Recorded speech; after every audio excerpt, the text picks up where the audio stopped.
Hello, we are Geeks Assembled. I'm Lee. There's Susan.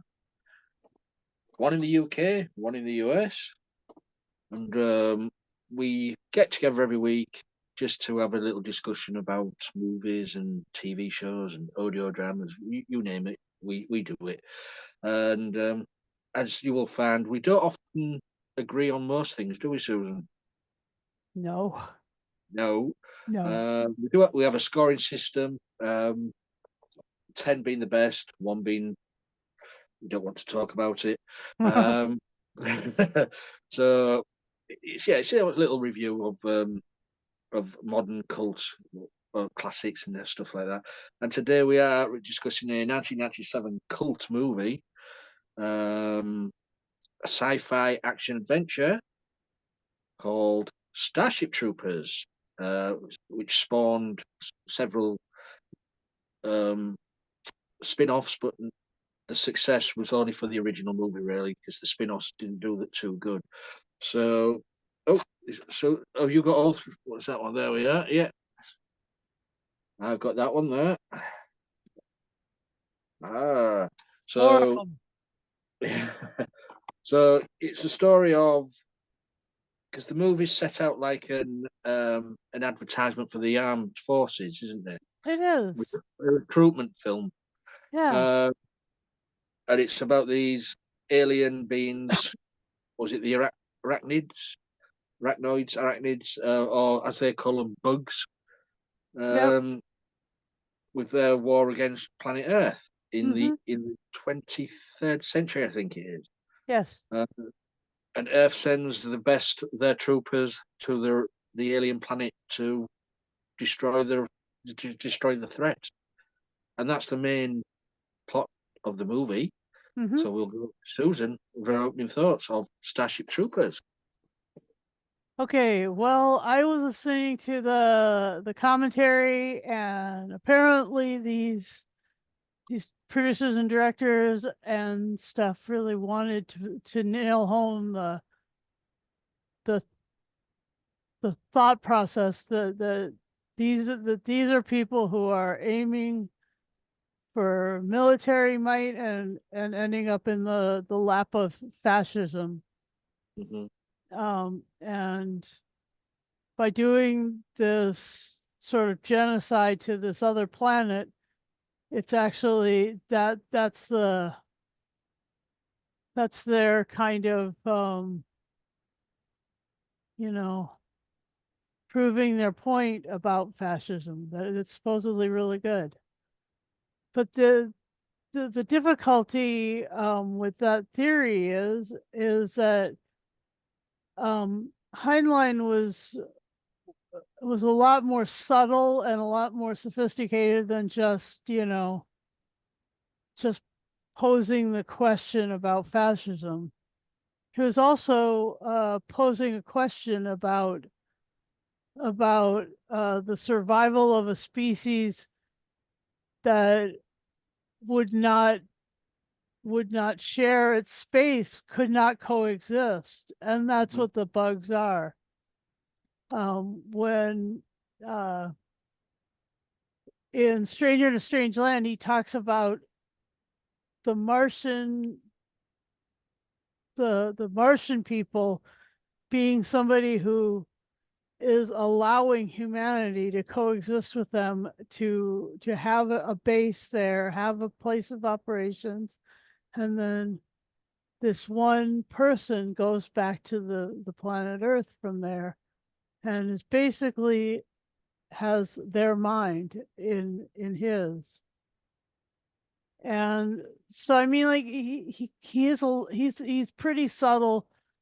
Heinlein was, but the director Paul Verhoeven really wanted.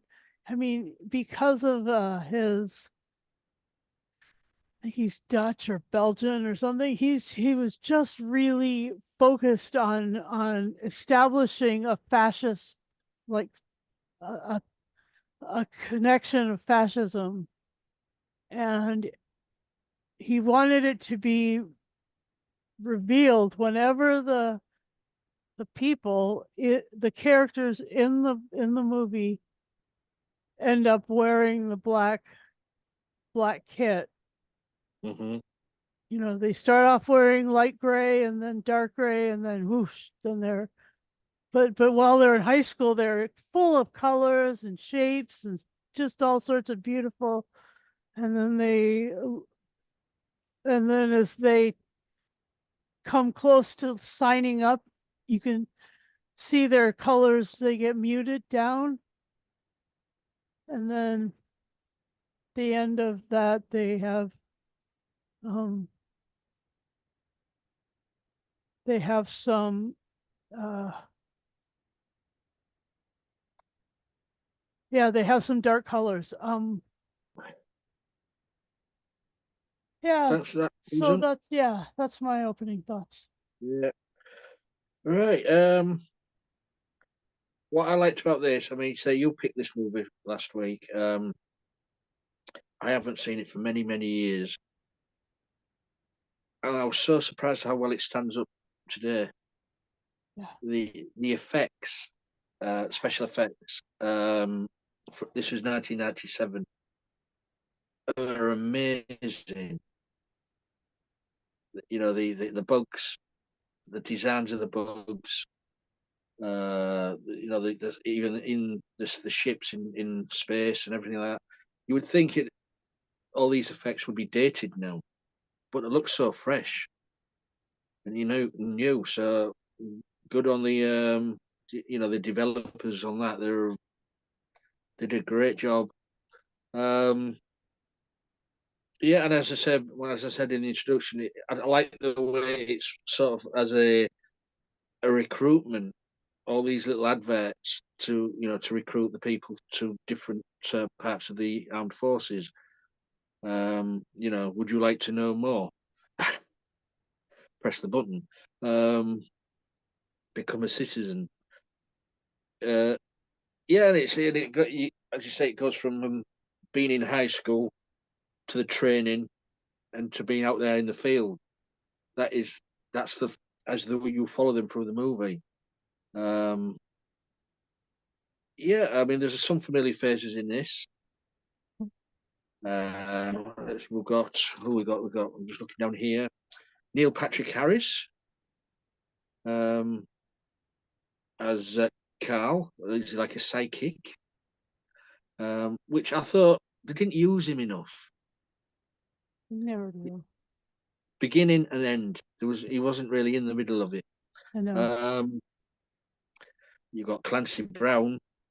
Huh? He'll any movie he's in, he puts his 100% effort in.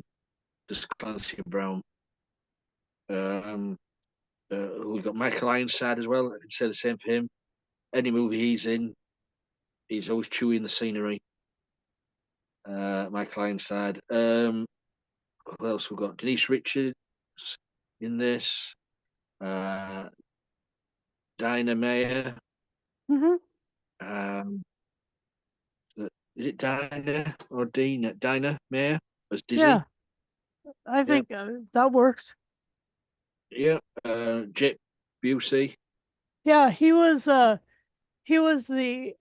bad guy in the movie Contact. He was the religious zealot who tried to destroy the gyro transporter. It was What so else good we to got? see. He did a hell of a lot more in this movie, and he's a good actor. It was good. It was fun. Jake Busey. In this movie, teeth and violin. Uh, and of course, in the lead as Johnny, we've got Casper Van Dien. Um, I don't know if he's done many other more stuff, but he's mostly known for this movie, isn't he?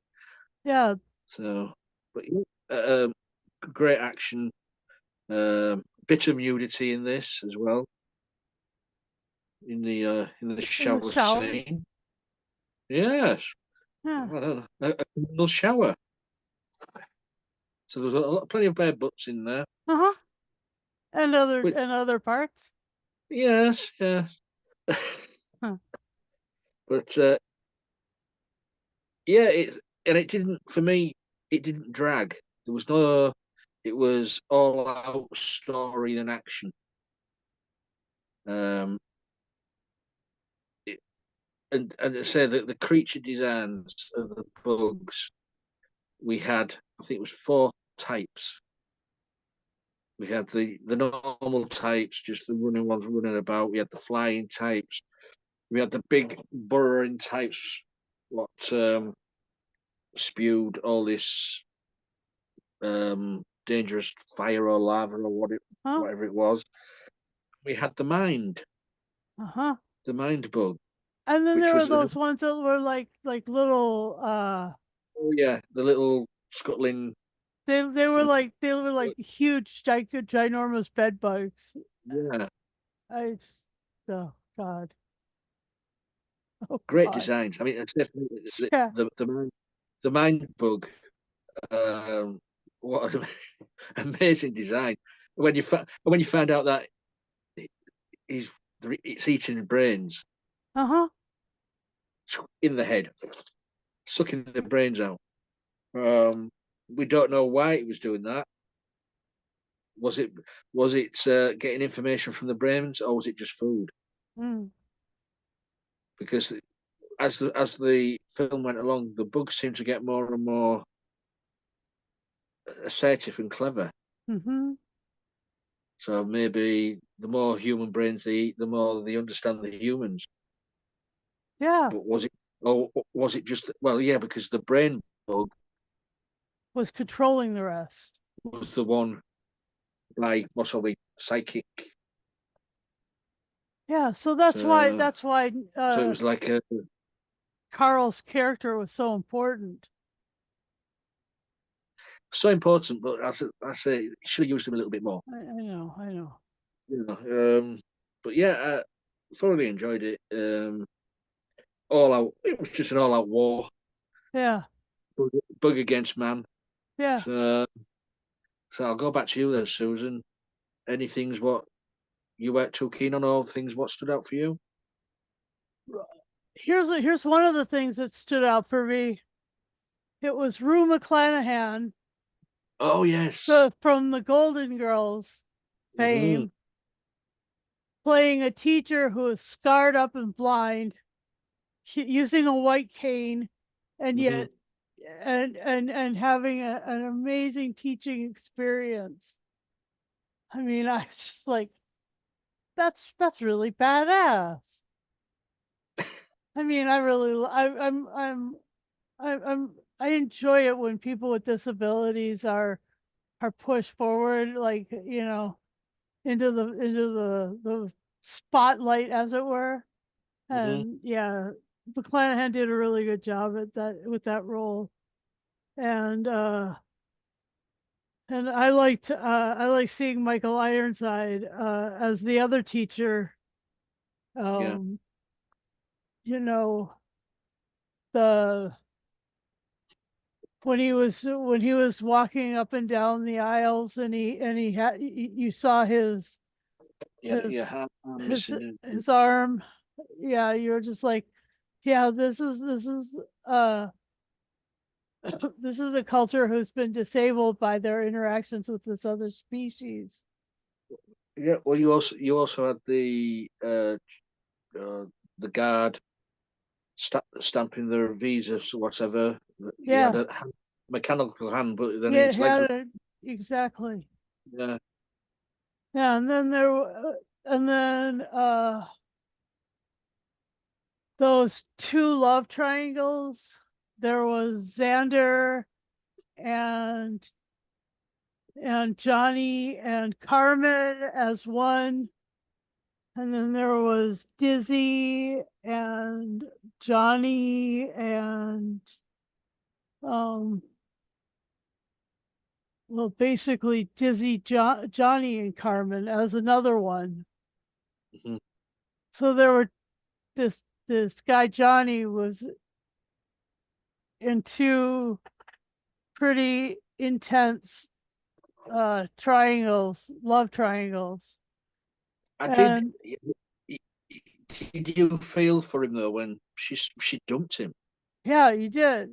Because over a you'd really actually gotten to like these characters. And that was what was fun. Was I think Heinlein, who wrote this, wrote really attractive characters.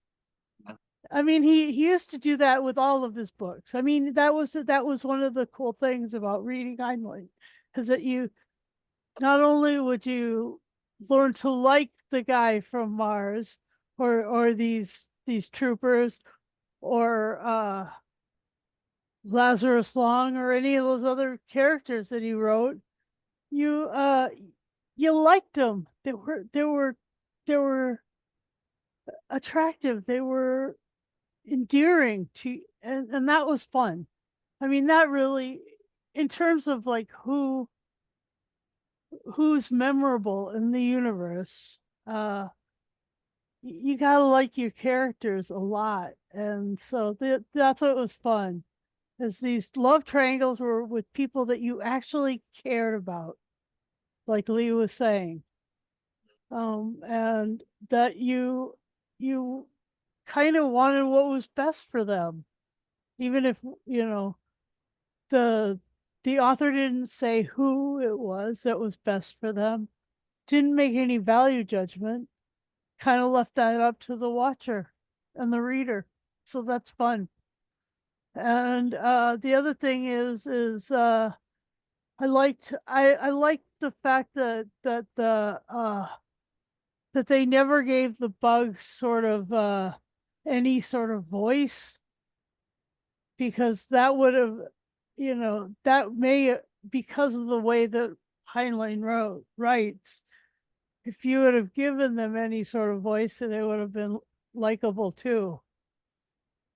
And just like the Daleks, you know, as they moved from Khaled, sort of this really cool uh paramilitary society, all the way into being Daleks. One of the big transition points was when they all stopped wearing colors and started dressing in the regimental blacks of yeah. fascism. Just you carry on, Susan. I'm just going to sort the dog out. Okay, and then there's another part of the whole thing where where they are looking at the plans for these things, and they have to come up with new soldiers and new leadership, so that when Johnny is promoted into lieutenantdom, I mean, in that respect, he went all the way from enlisted soldier all the way up into officer, the officer ranks. Yeah. And that is a big deal, because in the US Army, there are two strata. There's the enlisted strata and the officer strata. And you don't get to officer strata through the enlisted strata unless you get I don't know, it's like extra training or education or something. But people in this strata who don't receive any of that extra something or other don't ever make it past that. So in this respect, their military in the 23rd century is a lot more you're a lot more upwardly mobile. And that may be, see, I don't know anything about like Germany or Japan, but they were all like, you know, they could go all the way up to their leadership roles. And anyway, that's just really interesting to me, because when they finally get back to the ship and they start they're starting to try and recruit for another campaign.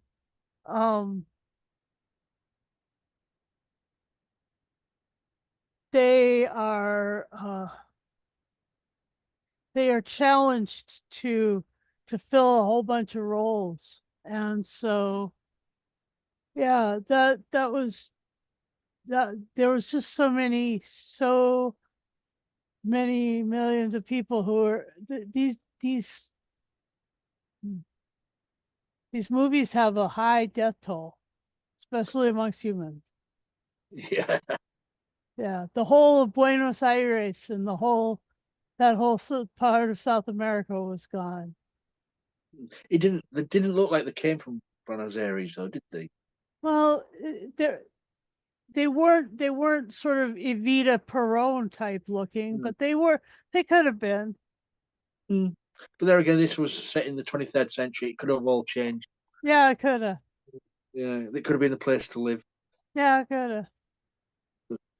But Yeah, anyway, that's those are my the things that I liked and the things that I was noticing about the movie. It uh, it was it went by just like that. It was so yeah, quick. I mean, it's such a short film. What is it like? just Just over an two hour and a hours. half, Yeah, or just 2 hours. yeah, 124 minutes. Yeah, so it's just like that. Anyway, Uh, I, um, I did notice, in the story that we had Dizzy and we had what was his name, Xander, the two interlopers in their Johnny and mm, Armin's relationship. mhm, But as soon as you begin watching the movie, you thought those two aren't gonna survive the movie I know. because Johnny and Carmen friends forever and all like that. They're gonna be there till the end. So these two characters, they're gonna cop it at some point, and of course they did. And of Spoilers. course they did. But what a way to go. I know. Uh, but yeah, watch this. As I said, with the effects and that lot, I totally forgot this was made in '97. I know. It's true. Um, you know, it stands up to today. The other sequels, what followed, not as good as this one. I don't think so either. Yeah, I mean, I've watched them years ago, and you think, no, I'll go back to the original. Um, but yeah, damn good movie, good choice, Susan. Nice. Um, anything else you want to say about Starship Troopers? Um,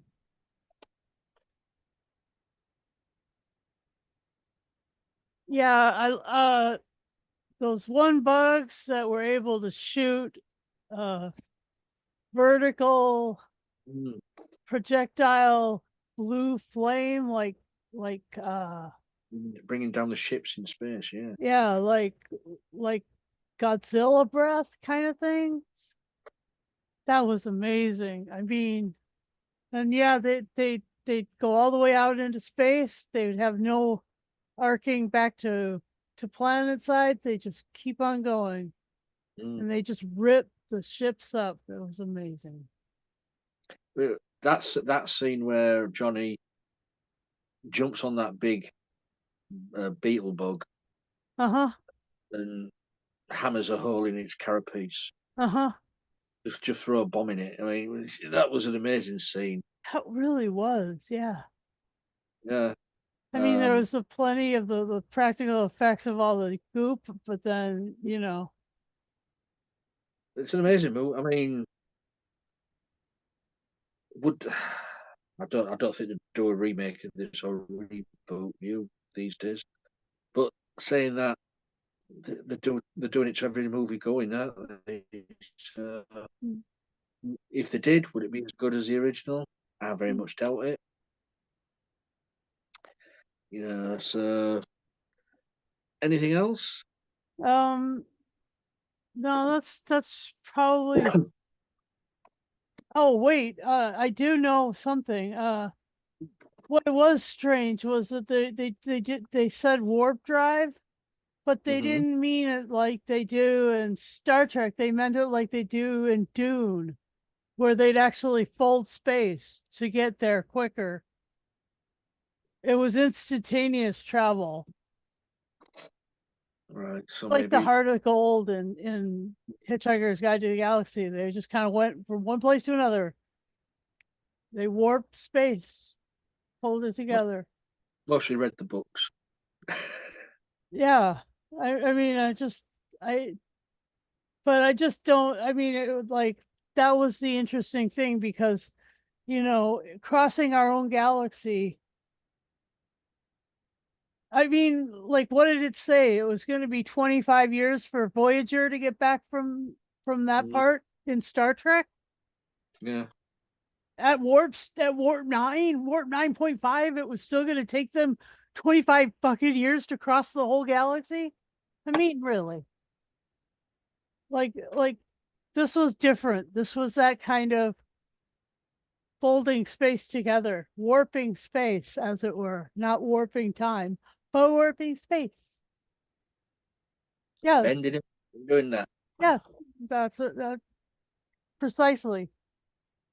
And so I just think that I just don't know how those asteroids got all the way through the middle of the galaxy over to us. The Well, the whole the whole premise of the asteroids being able to travel to fold space mhm. was a big jump for me. I struggled with that.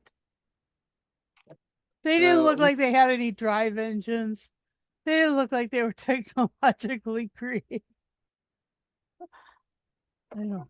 well, you don't know. You just don't. I mean, they mostly held it through a wormhole towards Earth.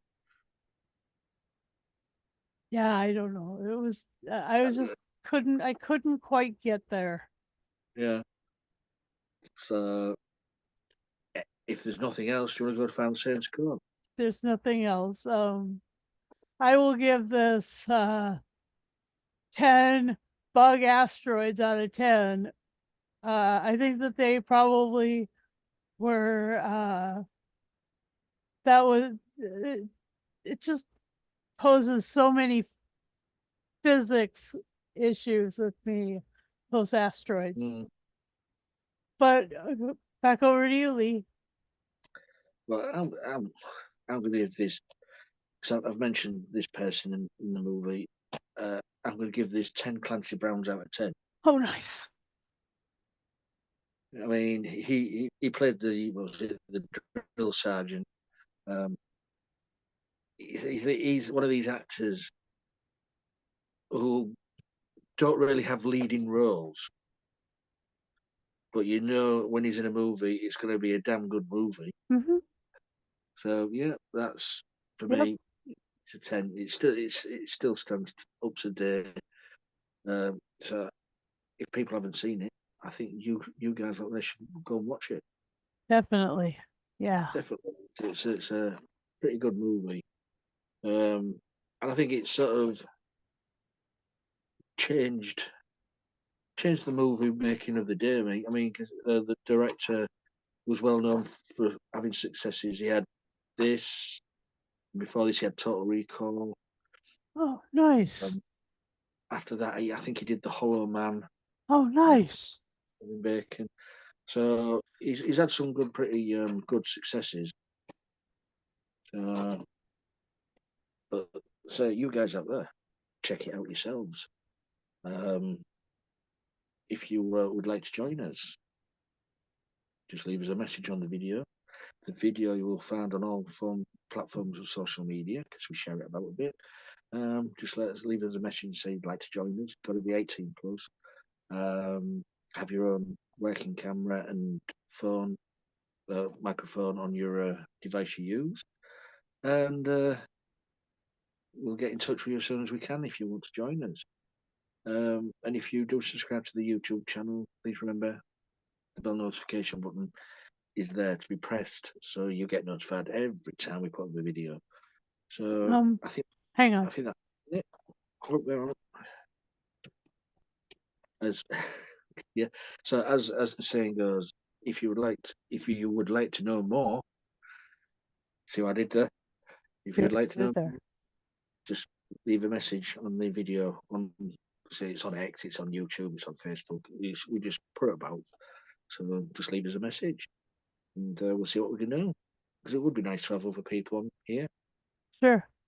So that's it, Susan. That's another one done for the weekend. Mm-hmm.